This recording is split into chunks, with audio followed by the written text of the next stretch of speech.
Hi everyone, welcome to another episode of What I Eat in a Day series. আজকের ব্রেকফাস্টে খেয়ে নিয়েছিলাম রুটি, আলু ভাজা আর আম।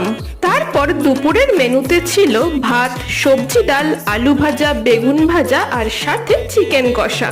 আর দেখো চিকেন কষাটা কেমন লাল লাল হয়েছে না? আমার তো হেভি লাগে এরকম চিকেন কষা। চারিদিকে এখন এই কোরিয়ান নুডলসের আলাদাই ক্রেজ, তাই দোকানে এই কোরিয়ান নুডলসের প্যাকেটটা দেখতে পেয়ে ভাবলাম কিনেই নি টেস্ট করার জন্য। তো আজকের ডিনারের জন্য বানিয়েছিলাম এই নুডলসটা।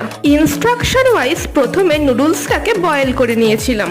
যে দুটো মশলার প্যাকেট ছিল ওগুলো নুডলস বয়েল হয়ে যাওয়ার পর মিক্সড করার কথা ছিল, তো সেই মতো আমি পরপর দুটো মশলা মিক্সড করে নিয়েছিলাম। আর তারপর ফাইনালি যখন টেস্ট করার সময় এলো, তো ভাই আমি জীবনেও এত বাজে নুডলস খাইনি। রেটিংস দিতে বললে আমি তো এটাকে 2 দেব আউট অফ 10।